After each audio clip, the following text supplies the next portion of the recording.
ഭഗവതേ വാസുദേവായ. ശ്രീ വിഷ്ണു സഹസ്രനാമ സ്തോത്രം നാമം 109. ഓം സമായ നമഃ. ഹരേ കൃഷ്ണ കൃഷ്ണ കൃഷ്ണ ഹരേ ഹരേ, ഹരേ രാമ രാമ രാമ ഹരേ ഹരേ. നാമം 109. സമഃ. എപ്പോഴും സമമായി മാറ്റമില്ലാതെ ഇരിക്കുന്നവനാരോ ആ വ്യക്തിയത്രേ സമൻ. ഭഗവാൻ സർവവ്യാപിയാണ്, കാലാതീതനും ത്രിഗുണാതീതനുമാണ്. അതുകൊണ്ട് തന്നെ ഭഗവാന് മാറ്റമൊന്നും സംഭവിക്കുന്നില്ല.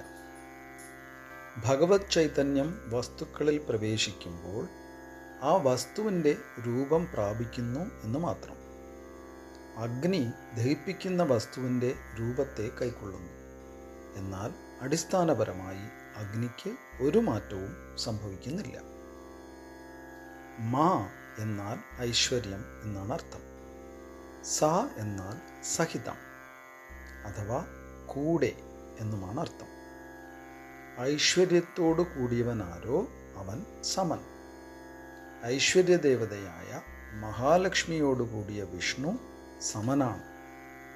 വൈകുണ്ഠത്തിൽ ഭഗവാൻ മഹാവിഷ്ണു എപ്പോഴും തൻ്റെ പത്നിയും ഐശ്വര്യദേവതയുമായ ലക്ഷ്മി ദേവിയോടൊപ്പം അധിവസിക്കുന്നതിനാൽ ഭഗവാനെ സമൻ എന്ന് പറയുന്നു. കാലം കൊണ്ട് എല്ലാറ്റിനും മാറ്റമുണ്ടാകും. അനാദിയും അനന്തനുമായ ഭഗവാൻ കാലത്തിനും ദേശത്തിനും അതീതനാണ്. ഭഗവാന് മാറ്റമില്ല, വികാരങ്ങളുമില്ല. ആരോടും ഒന്നിനോടും താല്പര്യമോ വെറുപ്പോ ഭഗവാനില്ലാത്തത് കൊണ്ടും ഭഗവാനെ സമൻ എന്ന് അഭിസംബോധന ചെയ്യും. ഹരേ കൃഷ്ണ.